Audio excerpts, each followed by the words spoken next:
உங்களை சுற்றிலுமாக தோல்வி இருக்கலாம், உங்களை சுற்றிலுமாக எதிர்மறையான காரியங்கள் இருக்கலாம். அதை நீங்க அண்டர்லைன் பண்ணிட்டு அதை சொல்லிட்டு மனுஷன் அந்த உலகம், அந்த தோல்வி, அந்த பலவீனம் எனக்கு என்ன செய்ய முடியும்? தாவீது அதிகமா சொல்வார் சங்கீத புத்தகத்துல, கர்த்தரின் பட்சத்துல இருக்கிறார். என்ன சொல்வாரு? என் பட்சத்துல இருக்கிறார். அல்லேலூயா. ஒரு பிரச்சனை நேரத்துல யாராவது ஒருவர் உங்க உடன்பிறவாத சகோதரர் கிட்ட வந்து நான் பாத்துக்கிற சொன்னா உங்களுக்கு எப்படி இருக்கும்? கவலைப்படாத, நான் பாத்துக்கிற சொன்னா உங்களுக்கு எப்படி இருக்கும்? தைரியமா இருக்கும். அவங்க மேல ஒரு விதமான அன்பு நம்ம என்ன செய்ய முடியும்? செலுத்துவோம். ஆனா இந்த இடத்துல ஆண்டவர் சொல்லிட்டாரு, அல்லேலூயா, இங்க கர்த்தர் எனக்கு சகாயர், மனுஷன் எனக்கு என்ன செய்வோம்? அப்போஸ்தலன் பவுல் சொல்லுகிறார். ஆனா நம்ம ஒவ்வொருவரும் நம்ம என்ன செய்வோம்?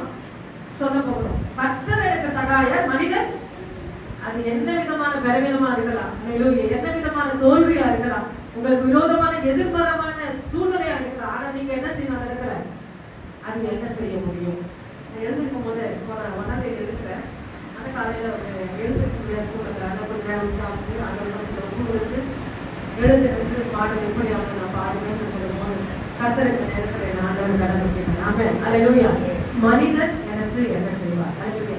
சங்கீதக்காரர் சொல்றாரு, சங்கீதம் 22 நான் 2 பாயிண்ட் ஒன்னாந்தே எழுதுறேன். யாருக்கு நான் சொல்றேன்? சங்கீதம் 22:11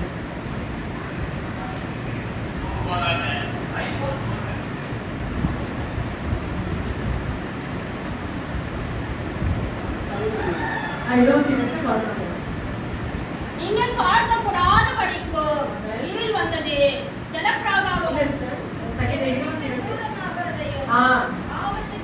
ஆபத்து கிட்டி இருக்கிறது. ஆமென். என்னை விட்டு தூரமாகாதையோ. ஆபத்து எங்க இருக்குதா? பக்கத்துல இருக்கிறது. எனக்கு என்னது? சகாயம் பண்ண யாருமே இல்லை. நீங்க ஒத்துக்கொள்ளணும். என்ன செய்யணும்? ஆண்டவர் சமூகத்துல ஒத்துக்கொள்ளணும். ஆண்டவரே, எனக்கு சில பேர் பார்த்தீங்கன்னாக்கா ஜெபத்துல கொஞ்சம் ஸ்டைலா ஜோம் பண்ணுவாங்க. இருக்கிற நிலைமை என்ன சொல்ல மாட்டாங்க? ஆண்டவரே தெளிவா சொல்ல மாட்டாங்க. நம்ம என்ன செய்வோம்? அவர் அப்பா, நம்ம என்னது பிள்ளை. அந்த உரிமை, அந்த ஸ்தாபித்த சிறுமை மூலமாக என்ன செஞ்சாரு? ஆண்டவரே நமக்கு ஏற்கனவே கொடுத்துட்டாரு. அதை என்ன செய்ய அப்டேட் பண்ணிட்டாரு, ஒரு புதுப்பித்து நமக்கு கொடுத்தாரு. அல்லேலூயா. ஆனா இந்த இடத்துல அவர் சொல்லுகிற ஒரு வார்த்தை என்னன்னா, எனக்கு சகாயம் இல்லை. என்ன இல்லை? எனக்கு உதவி செய்யறவங்க இல்லை. நீங்க ஒத்துக்கொள்ளணும். தேவ சமூகத்துல என்ன செய்யணும்? ஒத்துக்கொள்ளணும். ஆண்டவரே, எனக்கு யாரும் இல்லை. உறவுகள் இருந்தோம், நான் எப்படி இருக்கிறேன்? ஆனால் நீங்க என்ன செய்யணும்? கணவன் இருந்தோம், பிள்ளைகள் இருந்தோம், மனைவி இருந்தோம். சில பேர் என்ன சொல்லுவாங்க, எல்லாமே இருக்கு நீ சொல்ற. ஆனா உறவுகள் இருந்தும் நான் என்ன செய்யறேன்? நான் அனாதையா இருக்கிறேன். ஆனா அந்த சூழ்நிலையில நான் அதிகமா நான் சொல்றேன், இந்த வாசல் உனக்கு அடைக்கப்படும் போதுதான் அவருடைய தெய்வீகமான அன்பு என்ன செய்ய விளங்கி கொள்ள முடியும். இதெல்லாம் விளங்கி எல்லாமே சூழ்நிலை நல்லா பத்தி நீங்க ஆண்டவர் அறிவீங்களா? ஆண்டவர் தேடுவீங்களா? முடியாது. அல்லேலூயா. ஆனா அந்த இடத்துல வாசல்ல அடைக்கும் போதுதான் நம்ம யாரை தேடுறோம்? ஆண்டவரை தேடுறோம். எப்பவுமே அவருக்கு 24 hour என்ன செய்யும்? ஆண்டவர் நினைச்சிட்டே இருக்கும். அந்த அன்புல யாரும் என்ன செய்ய குறுக்கு வரக்கூடாது. அந்த அன்புல யாருமே அதான் சொல்லுவேன், ஊழியத்துக்கு யாரும் தடையா நிற்காதீங்க. என்ன சொல்லுவேன்? சபையில நீங்க சொல்றேன், ஒரு ஊழியத்துக்கு ஒருத்தவங்க அனுப்புறீங்கன்னா அவங்களுக்கு யாரு குடும்பத்துல இருக்கிற ஒருவரை என்ன செய்யக்கூடாது? தடையா நிற்க கூடாது. தடையா நின்றுட்டாங்கன்னா அவ்வளவு வேணும். அல்லேலூயா. வசனம் சொல்றது. அல்லேலூயா. நீங்க என்னை கனப்படுத்துகிறவங்க நான் என்ன செய்வேன்? கனப்படுத்துவேன். எனக்கு வசனம் சொல்லு. யாருக்கெல்லாம் அவங்க சகாயம்? சங்கீதம் 10:14 வசனம். வாக்குத்தத்த வசனம் எபிரேயர் 13:6. யாருக்கு அவர் சகாயம்? சங்கீதம் 10:14. கர்த்தர் என் சதா காலங்களுக்கு ராஜாவாய் இருக்கிறார். ஒரு ஜாதியார் அவர்கள் தேசத்தில் இருந்து அழிந்தார். சங்கீதம் 10:14. அதை பார்த்திருக்கிறீரே.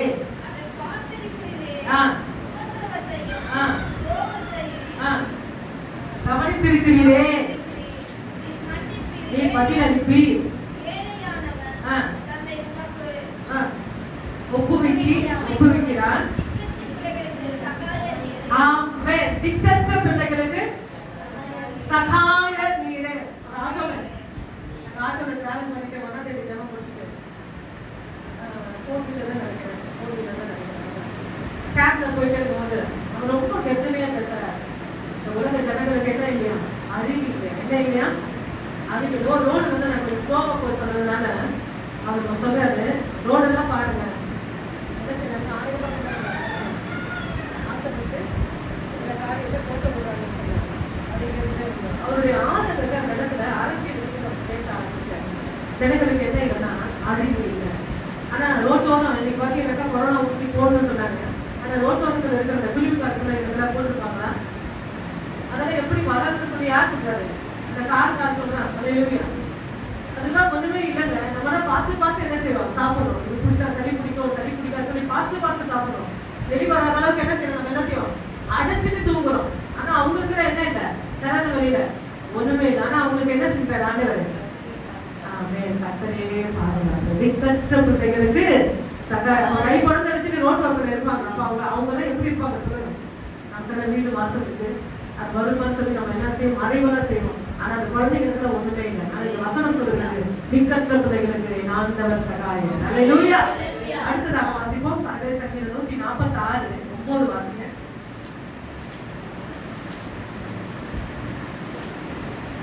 பரதேசிகளை கர்த்தர் காப்பாற்றுகிறார். அவர்கள் திக்கற்ற பிள்ளைகளையும் விதவைகளையும் ஆதரிக்கிறார். துன்மார்க்கரின் வழியையோ கவிழ்த்து போகிறார். பரதேசிகள் என்ன செய்யறாரு? எனக்கு சொந்த வீடு இல்லமா, வாடகை வீடுதான். எனக்கு சொந்த வீடு இல்லை. எனக்கு பேங்க் பேலன்ஸ்ல பாத்தீங்கன்னா 000. எனக்கு ஒண்ணுமே இல்லை. அந்த பேங்க் பேலன்ஸ் கூட இல்ல, பேங்க் அக்கௌண்ட் கூட இல்லைன்னு சொல்லுவாங்க. அதுதான் பரதேசி. அந்த பரதேசிகள் என்ன செய்யறாங்க? உங்களை என்னையை காப்பாற்றுகிற தேவன் அவர்களை நான் தீயோர் பெண்ணோம் நல்லோர் மேல என்ன செய்யறாங்க? வர்ஷிக்கப்படுகிறார். அவர்கள் ஆண்டவரை ஏற்றுக்கொள்கிறார்களோ இல்லையோ. அந்த மழை யாருக்கு பெய்யுது? ஆண்டவரை நேசிக்கிறவங்களுக்கு மட்டும் பெய்யுது இல்ல, எல்லாரும் மேல பொழியப்படுகிறது. அல்லேலூயா. கர்த்தர் அப்படிப்பட்ட ஒரு நல்லவராக இருக்கிறார். முதலாவதாக பாத்தீங்கன்னாக்கா அவர் யாருக்கு சகாயர்? உபாகம் 33:29 வாசிங்க. உபாகம் 33:29.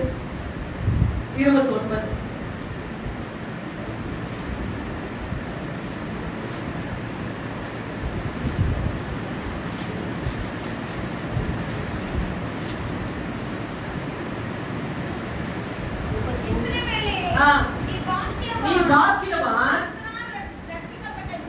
கர்த்தரால் ரட்சிக்கப்பட்ட ஜனமே, உனக்கு ஒப்பானவன் யார்? உனக்கு சகாயம் செய்யும் கேடகமும் உனக்கு மகிமை பொருந்திய பட்டயமும். ஆமென். அல்லேலூயா. மேடுகளை கர்த்தரால் ரட்சிக்கப்பட்ட ஜனமே. என்னைக்கு ரட்சிக்கப்பட்டீங்க? தேதி தெரியுமா? வருஷம் தெரியுமா? நாள் தெரியுமா? என்னைக்கு ரட்சிக்கப்பட்டீங்க?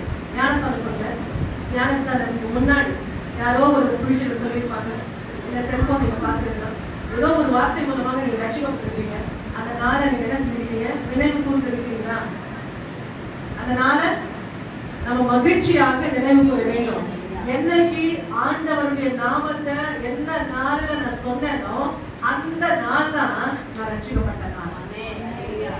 ரட்சிப்பு முடிஞ்சாச்சுன்னு சொல்லி ஒரு முறை சொல்ல முடியாது. அதான் அப்போஸ்தலன் பவுல் சொல்லுகிறார், முடிவு பரியந்த நிலைத்திருப்பவரே ரட்சிக்கப்படுவார். நம்ம வாழ்க்கையில நம்ம படகுல போராட்டங்கள் வரும், ஆபத்துகள் வரும், சூறாவளிகள் வரும். ஆனா அந்த நேரத்துல கர்த்தரை முழுவதுமாக பற்றி கொண்டு அல்லேலூயா எல்லாமே எனக்கு நன்மைக்கு என்று நான் சொல்லும் போது முடிவு பரியந்தம் நிலைத்திருப்பவனே ரட்சிக்கப்படுவார். அல்லேலூயா. கர்த்தரால் ரட்சிக்கப்பட்ட ஜனமே, உனக்கு ஒப்பானவன் யார்? நீங்க ஆண்டவர் அறிஞ்சிருக்கீங்கன்னா, ஆண்டவருடைய நாமத்தை நீங்க சொல்லி இருக்கிறீங்கன்னா, நீங்க யாரெல்லாம்? நான் பாக்கியசாலி. ஆண்டவருடைய நாமத்தை என்னைக்கு சொன்னீங்க பாத்தீங்களா, அந்த நாள் தான் ரட்சிக்கப்பட்ட பிறந்த நாள் தான். நீங்க கழுவி ஞானஸ்தானத்துல முங்கி வெளியே வரைக்கும் பாருங்க, அது ஆவிக்குரிய பிறந்த நாள். என்னன்னா அது ஆவிக்குரிய பிறந்த நாள். ரட்சிக்கப்பட்ட நாள் ஏசப்பாவை என்னைக்கு ஒருத்தர் சொல்லி நீங்க ஏற்றுக்கொண்டீங்களோ அதுதான் ரட்சிக்கப்பட்ட நாள். அல்லேலூயா. அந்த ஜனத்துக்கு ஆண்டவர் சகாயராக இருக்கிறார். மூன்றாவதாக வாசிக்க போகிறோம். ஃபர்ஸ்ட் ரட்சிக்கப்பட்ட ஜனத்துக்கு, இரண்டாவது செபிக்கிறவர்களுக்கு. சங்கீதம் 30:9-10 வாசிங்க.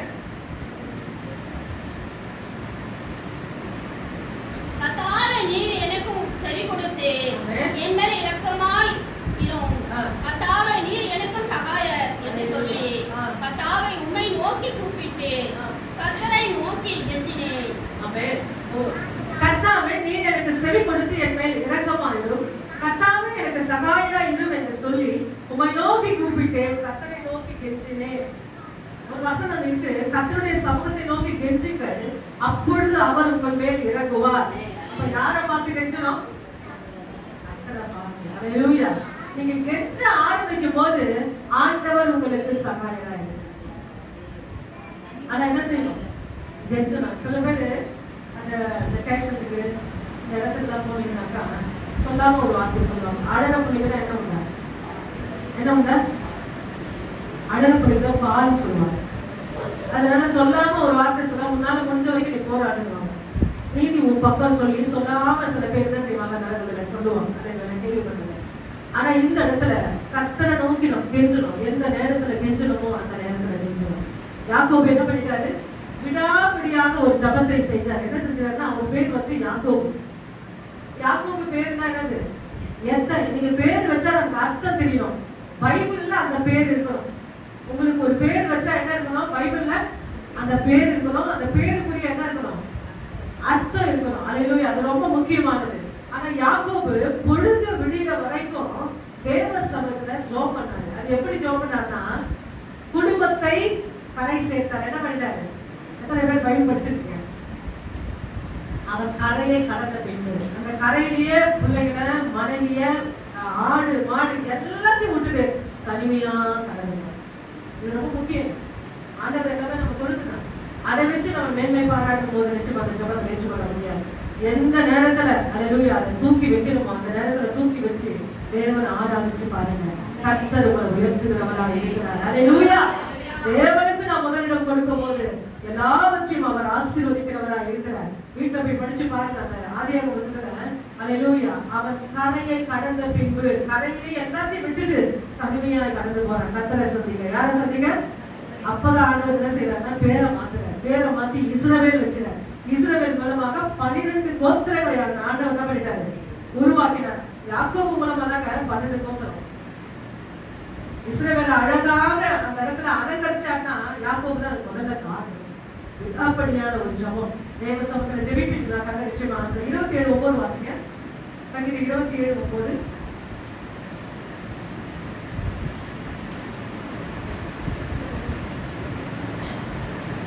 முகத்தை எனக்கு மறையாதையும் நீர் கோபத்துடன் உமது அடியேனை விலக்கி போடாதையும் நீரே எனக்கு சகாயர் என் ரட்சிப்பின் தேவனே என்னை நெகிழ விடாமலும் என்னை கைவிடாமலும் இரும். ஆமென். நீரே இடத்துல சாய்ஸ் இல்ல. ஆண்டவர் மட்டுமே எனக்கு சகாயர். என்னை நெகிழ விடாமலும் என்னை கைவிடாமலும் இருக்கும். ரட்சிப்பின் தேவன். எத்தனை பேர் இதை நான் ஜெபிக்க முடியும்? எத்தனை பேர் ஜெபிச்சிருக்காங்க? நிச்சயமா அப்படி ஜெபிச்சு பாருங்க. எவ்வளவு வசனம் பாருங்க. குழந்தை எடுத்தா அந்த குழந்தைக்கு பேரை வச்சிருக்க மாட்டாங்க. என்ன பண்ணிருக்க மாட்டாங்க? ஆனா அந்த குழந்தை எப்படி கொஞ்சுவீங்க? குழந்தைக்கு பேர் இல்லைங்க. அந்த குழந்தை எப்படி எல்லாம் கொஞ்சுவீங்க? உங்க வாயில எப்படிலாம் அவ்வளோத்தையும் ஊத்தி என்ன செய்யும் அந்த குழந்தைய கொஞ்சம் அந்த மாதிரி அந்த லவ் அந்த அன்பு ஆண்டவருக்கு என்ன செய்யணும்? கொடுக்கணும். நாமங்களை சொல்லி அவர் எப்படியெல்லாம் உங்க வாழ்க்கையை நடத்தினார், பார்த்து நடத்தினார், அதையெல்லாம் சொல்லி சொல்லி சொல்லி சொல்லி ஆண்டவருடைய கிட்ட போனதனை நாங்க பார்க்கணும். அவன் கர்த்தர் அப்படிப்பட்ட ஒரு நல்லவராக இருக்கிறார். அதே சங்கீதம் 32:6 வாசிங்க. ஜெபிக்கிறவர்களுக்கு கர்த்தர் சகாயர். சங்கீதம் 32:6. இதற்காக சகாயம் கிடைக்கும் காலத்தில் பக்தி உள்ளவனுக்கு உண்மை நோக்கி விண்ணப்பம் செய்வேன். அப்பொழுது மிகுதியான ஜலப்பிரவாகம் வந்தாலும் அது அவனை அணுகாது. ஆமென். பக்தியோடு ஜெபிக்கும் போது சகாயம் கிடைக்கிற காலத்துல நம்ம தூங்கி இருந்தோம்னா, சபைக்கு வராம இருந்தோம்னா, அந்த இடத்துல நமக்கு சகாயம் இல்லை என்று வசனம் சொல்லுகிறது. பக்தி உள்ளவன் எவனோ உம்மை நோக்கி விண்ணப்பம் செய்வார். சகாயம் கிடைக்கிற காலத்துல ஒரு பிரச்சனை, ஒரு வேதனை, ஒரு மோசமான ஒரு சூழ்நிலை உங்க குடும்பத்தை சுற்றிட்டு இருக்குதுன்னா நீங்க என்ன செய்யணும்? கர்த்தரை நோக்கி எப்படி ஜெபிக்கணுமா? பக்தியா ஜெபிக்கும் போது தண்ணி எப்படி வரும் சொல்லுவாங்க? அடர்த்தியா வரும். நம்ம சும்மா கால் வச்சாலுமே அந்த கரையில அந்த இழுத்துட்டு போது நமக்கு நல்லாவே அந்த ஃபீலிங் தெரியும். தண்ணி என்னது? அடர்த்தியாகும். தாவீது சொல்லுகிறார், ஜலம் சொல்லல, ஜல பிரவாகம் என்றால் அது கூட்டமா வந்தாலும் அது என்ன பண்ண முடியாது, அது என்ன மேற்கொள்ள முடியாது.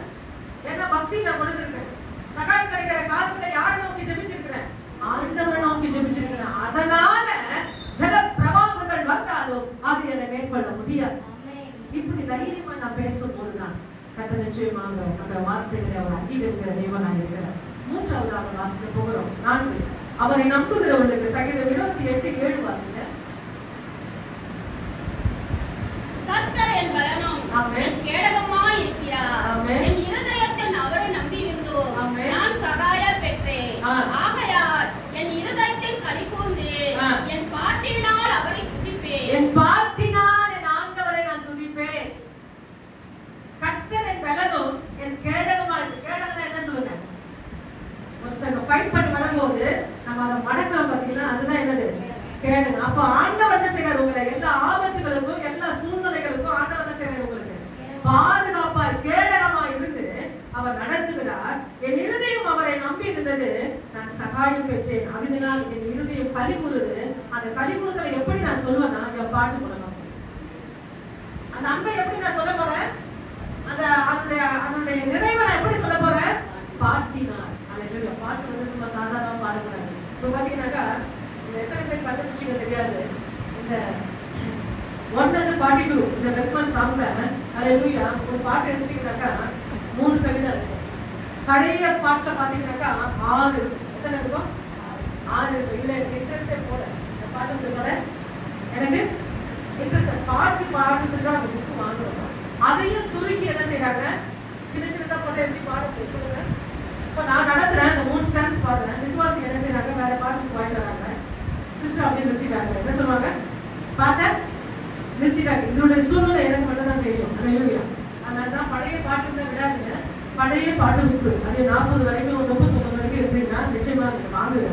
அந்த கவிகள் பாத்தீங்கன்னாக்கா நிறைய இருக்கும். அல்லேலூயா.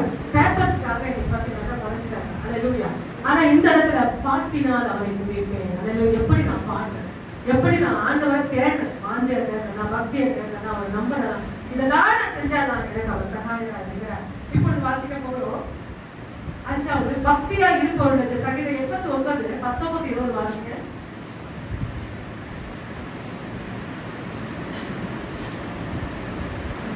89 19 20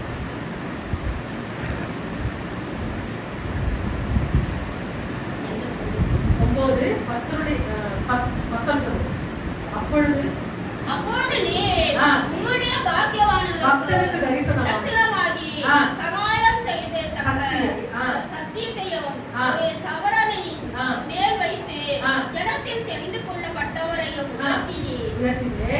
20 என் தாசனாகிய தாவீதை கண்டு கண்டுபிடித்து, பிடித்தேன். ஆ. என் பரிசுத்த ஸ்தலத்தில் ஆ. நான் அவனை அபிஷேகம் பண்ணினேன். அல்லேலூயா.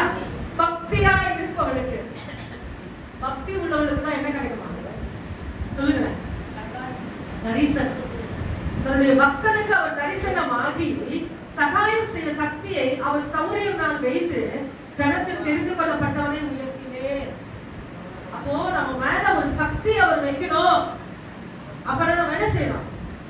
சரண்டர் ஆகணும். அது எப்படி சரண்டர் ஆகணும்னா பக்தியோடு. நம்முடைய துதியானாலும், நம்முடைய ஸ்தோத்திரானாலும், நம்முடைய உலகானாலும், நம்முடைய பாட்டலானாலும், நம்ம பைபிள் எடுப்பதானாலும் நம்ம என்ன செய்யணும்? பக்தியோட. சில பேர் பார்த்தீங்கன்னாக்கா தரையில வச்சு பைபிள் படிப்பாங்க. நான் சொல்லுவேன், கிட்ட வந்து சொல்லுவேன், தலைமை சபையில பக்கத்துல வந்து நான் சொல்லுவேன், ரொம்ப நல்லா ஜெபிப்பாங்க, நல்ல ஆண்டவருக்குள்ள நல்ல அதிகமான ஒரு ஓட்டம். அப்ப அவங்க மட்டும் சொல்லுவேன், பைபிளை கீழே வைக்காதீங்க சொல்லுவேன். என்ன சொல்றேன்? கீழே வைக்காதீங்க. நீங்க என்ன செய்யணும்னு ஒண்ணு பேக், ரொம்ப நேரம் படிக்கிறதுனால ஒரு பேக், இல்லைன்னா சப்போர்ட்டா கொஞ்ச நேரம் சப்போர்ட்டா கை தூக்கலாம், இல்லைன்னா அந்த பேக் மேல வச்சு என்ன செய்யலாம்? படிக்கலாம். தரையில நம்ம என்ன செய்யக்கூடாது? வைக்க கூடாது. எல்லா பக்திகளையும் நம்ம என்ன செய்யணும்? கர்த்தர் அறிஞ்சிருக்கிறார். அந்த பக்தியை நம்ம என்ன செய்யணும்? பரலோகத்துக்கு நம்ம என்கிட்ட இருந்து 4 பேர் என்ன செய்யணும்? நல்ல காரியத்தை அவங்க எடுக்கணும். அவன் என்கிட்ட இருக்கிற சில குணாதிசயங்களை என்ன செய்யணும்? சபை எடுத்துக்கொள்ள வேண்டும். அல்லேலூயா. அதான் ஊழியக்காரங்க சபையில தேடுவாங்க, பக்தியா இருக்கவங்களை தேடுவாங்க, ஊழியம் செய்யறவங்களை தேடுவாங்க, உண்மையா அறிந்தவங்களை என்ன செய்வாங்க? தேடி தேடி என்ன செய்வாங்க? பொறுப்புகளை கொடுப்பாங்க. அப்போ சாதாரண ஊழியக்காரங்க அப்படி இருக்குமானா என் ஆண்டவர் எப்படி அதை ஜூம் பண்ணி பார்ப்பாங்க. அதுதான் ரொம்ப முக்கியம்.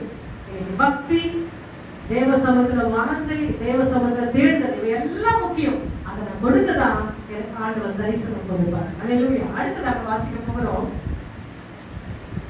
5 துன்பப்படுகிறவர்களுக்கு சங்கீதம் 119 86 வாசிங்க. சங்கீதம் 119 36.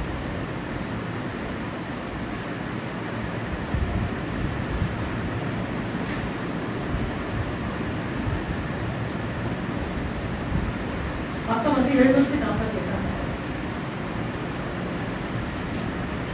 119. உம்முடைய கற்பனைகள் எல்லாம் உண்மையாய் இருக்கிறது. அது உண்மையாய் இருக்கிறது. அநியாயமாய் என்னை துன்பப்படுத்துகிறவர்கள் அநியாயமாய் என்னை நீர் எனக்கும் சகாயம் பண்ணும். ஆமென். அல்லேலூயா. அநியாயமாய் என்னை துன்பப்படுத்துகிறார்கள், நீர் எனக்கு சகாயம் பண்ணு. அது ஒரு பாட்டு இருக்கு. என் உழைப்பை அவர்கள் என்ன செய்யறாங்களா? பறித்து கொண்டு. யார் பறிக்கிறாங்க சொல்லுங்க? மனிதன் தான் யாரு? எப்ப உழைக்கும் சொல்லுங்க. குடும்பத்தில் அதிகமா நம்ம உழைக்கும், நம்முடைய மதிப்பு அவங்களுக்கு என்ன செய்ய முடியாது, தெரியாது. முடிவு சாப்பிடுறது, சாப்பாடு செய்யறது, பிள்ளையா இருக்கட்டும், யாரா இருக்கட்டும், நம்முடைய மதிப்பு யாருக்கு தெரியாது, அவங்களுக்கு தெரியாது. ஆனா இந்த இடத்துல வசனம் சொல்லுகிறது, அநியாயமா என்னை துன்பப்படுத்துகிறார்கள், நீர் எனக்கு சகாயம் பண்ணு. அல்லேலூயா. எவ்வளவு அருமையான வார்த்தை பாருங்க. அநியாயமா, அதான் வசனம் உண்டு. என் உழைப்பை அவர்கள் திருடி கொண்டு பறித்து கொண்டு என்ன செய்யறாங்க, என்னை துன்பப்படுத்திட்டாங்க. பாட்டு பாட்டு எல்லாம் பாடிட்டேன்னு நினைக்கிறேன். அல்லேலூயா. ரொம்ப அருமையான ஒரு பாடல். அல்லேலூயா. நான் நல்லா கஷ்டப்படுறேன், நான் நல்லா உழைக்கிறாங்க, என் உழைப்பை அவங்க என்ன செய்யறாங்க, வாங்குறாங்க. எனக்கு தேவையான பலனை என்ன செய்ய மாட்டாங்க, கொடுக்க மாட்டாங்க. ஆண்டவர் சமூகத்தை உழைச்சு பாருங்க, அந்த வேர்வை எங்க கொடுப்பாங்க, தேவ சமூகத்துல சிந்தி பாருங்க, நிச்சயமாய் கர்த்தர் உங்களுக்கு அற்புதமானவர். இப்போ வாக்குத்தத்த வாசிங்க. எபிரேயர் 13ஆம் அதிகாரம் 6ஆம் வசனம் வாசிங்க. எபிரேயர் 13. அதனாலே நான் தைரியம் கொண்டேன். அதனாலே நான் தைரியம் கர்த்தர் என் சகாயர். ஆமென். நான் பயப்படேன். ஆமென். மனுஷன் எனக்கும் என்ன செய்வான் என்று கர்த்தர் சொன்னார். எனக்கு சகாயர், நான் பயப்படேன், மனுஷன் எனக்கு என்ன செய்வார். அல்லேலூயா. எல்லாரும் என்ன சொல்ல போகிறோம், கர்த்தர் எனக்கு சகாயர். மனிதன் என்ற இடத்துல பலவீனமா இருக்கட்டும், உலகமா இருக்கட்டும், தோல்வியா இருக்கட்டும், அது சத்துருவா இருக்கட்டும், அது எவ்வித காரியமா இருந்தாலும் மனிதன் என்ற இடத்துல அதை ஃபில் பண்ணி அதை என்ன செய்ய முடியும். உங்க பக்கத்துல உங்ககிட்ட என்ன காரியம்னு எனக்கு தெரியாது. தோல்விகள் இருக்கலாம், கண்ணீர் இருக்கலாம், பாடுகள் இருக்கலாம், வறுமைகள் இருக்கலாம், தரித்திரங்கள் இருக்கலாம், கொடுமைகள் இருக்கலாம், அதில் பல காரியங்கள் இருக்கலாம். அதை மென்ஷன் பண்ணி அதை வச்சுட்டு அந்த காரியம் என்ன செய்ய முடியும், அதை நீங்க சொல்லி பாருங்க. இந்த வசனத்தை என்ன செய்ய போறீங்க, விசுவாசத்தோட நீங்க சொல்லி பாருங்க. நிச்சயமா கர்த்தர் உங்களுக்கு சகாயம். அல்லேலூயா. நாம் படிக்கிறோம். நாம் அப்படி தேவ சமூகத்தில் வாக்குத்தத்த வசனம் முதல் தேதி சொன்ன வசனம் எபிரேயர் 13ஆம் அதிகாரம் 6ஆம் வசனம். கர்த்தர் எனக்கு சகாயம். அதனாலே கர்த்தர் எனக்கு சகாயம், மனிதன் எனக்கு என்ன செய்வார், மனிதன் எனக்கு என்ன செய்வார். அல்லேலூயா. கர்த்தர் எனக்கு சகாயம். இந்த உலகம் என்ன செய்ய முடியும், இந்த உலகம் என்ன செய்ய முடியும், சத்துருக்கள் என்ன செய்ய முடியும், பலவீனம் என்ன செய்ய முடியும், அதெல்லாம் சொல்லி கர்த்தர் உங்களுக்கு சகாயம். எப்பவுமே அறிக்கையை பார்க்கிற தேவன், என் ஆண்டவர் வாயிலிருந்து சொல்லுகிற வார்த்தைகளை என் ஆண்டவர் அங்கீகரிக்கிற ஒரு தேவனாக இருக்கிறார். கொஞ்ச நேரம் விளங்கால் படியிட்டு, கர்த்தர் எனக்கு சகாயம், நான் பயப்படேன், மனிதன் எனக்கு என்ன செய்வான் என்று. அல்லேலூயா. கொஞ்ச நேரம் வாய் திறந்து சொல்லுவோமா, கர்த்தர் எனக்கு சகாயம், கர்த்தர் எனக்கு சகாயம், மனிதன் எனக்கு என்ன செய்வான். அல்லேலூயா, அல்லேலூயா, அல்லேலூயா. கர்த்தர் எனக்கு சகாயம், மனிதன் எனக்கு என்ன செய்வான். அல்லேலூயா. Thank you master. பாவுக்கு நன்றி செலுத்துகிறோம், பாவுக்கு நன்றி செலுத்துகிறோம். அமர்ந்திருந்து அவரே தேவன் என்று அறிவோம், அமர்ந்திருந்து அவரே தேவன் என்று அறிவோம். உயர்ந்தவர் பெரியவர், உலகை ஆள்பவர், உலகம் அவர் பெரியவர், உலகை ஆள்பவர். தேவன் நமது அடைக்கலமும் பலனுமானார், அவரது காலத்தில் துணையுமானார். தேவன் நமது அடைக்கலமும் பலனுமானார், அவரது காலத்தில் துணையுமானார். சேனைகளின் கர்த்தர் நம்மோடு இருக்கிறார், சேனைகளின் கர்த்தர்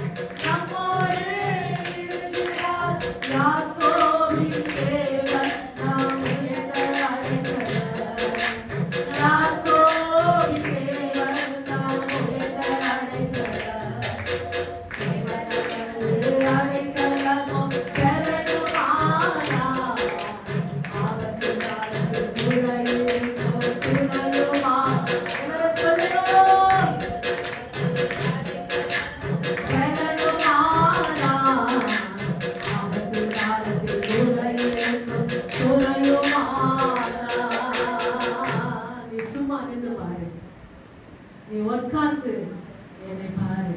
அது சும்மா உட்காரக்கூடாது. ஜெபத்தோடு, பக்தியோடு, துதியோடு நம்ம அவருடைய சமூகத்தில் இருக்கும்போது கர்த்தர் நிச்சயமாக அவர் நமக்கு சகாயரா இருக்கிறார். அவர் நமக்கு சகாயரா இருக்கிறார். சகாயம்